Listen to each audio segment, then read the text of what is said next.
Below the Mojave Desert, a bunker is under construction. This is not your parents' fallout shelter with worries over nuclear attacks, earthquakes, and terrorists. Doomsday digs are popping up around the country, and they are selling like hotcakes. This bunker looks more like a nice hotel away from home, complete with an atrium, a gym. It even serves sloppy joes. Robert Vicino is the managing director of the Vivos Group, one company building a new generation of bunkers. Is there a market for this thing, Robert?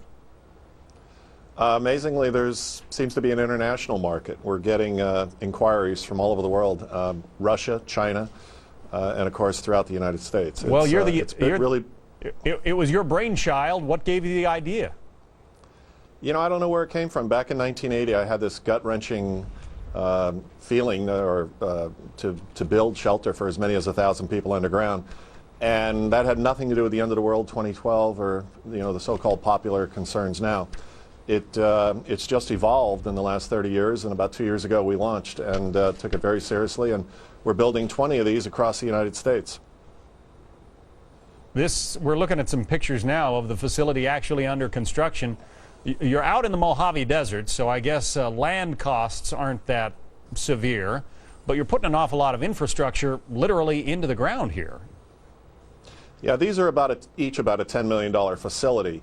And land cost typically is low because we're about 150 miles away from each metro area that we serve. By design, we want to be away from any potential ground zero, nuclear spot. So what does it cost?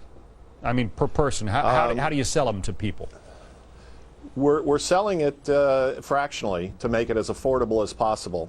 At $10 million divided by 200 people, which is how many people we accommodate, and we're $50,000 per adult, $25,000 per child, and pets are allowed free. So if you got long ears or a big tongue, you get in for free. And what do you have underground there? I mean, we're looking at sort of an artist's rendition of the facilities, but what do you have? You have food and water and everything else underground?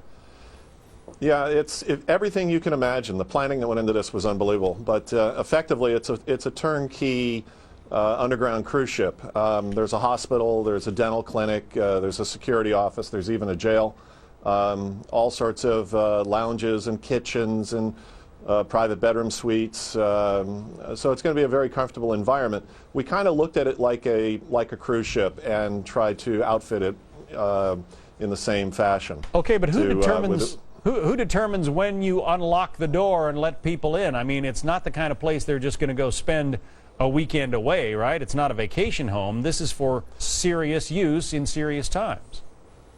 Absolutely. It's the one piece of real estate you hope you never have to use. But if you need it, you better have it readily available. And so it's open 24/7. There's a full-time security staff. And you go whenever you feel the need, whenever you feel that there's an imminent disaster or catastrophe about to happen. We certainly put out an alert if it's a well-known and we got enough advance notice. But so people in their lifetime may go there as many as a dozen times.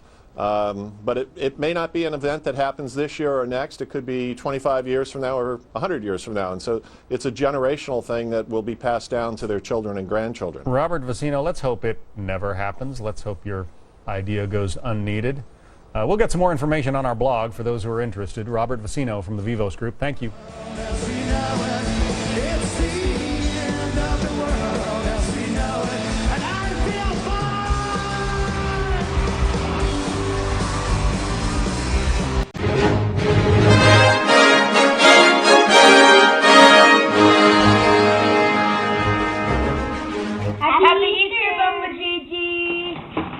It certainly feels like a whole lot of shaking is going on. Seems like every other day there's an earthquake somewhere in the world. Tonight, earthquake in Chile. In the past few months, the news has been full of quakes, mudslides, and now a massive cloud of volcanic ash spreading over Europe. So why does Mother Nature seem so angry? Yet some still wonder if a greater force is at work. The world is meant to end. That's a storyline Hollywood has also been pushing, reminding us that 2012 is the year the Mayan calendar sets for the end of the world. The movie of the same name has raked in nearly $800 million worldwide, and now a California company is building 20 $10 million doomsday bunkers across the country. That's the blast door that leads into the shelter.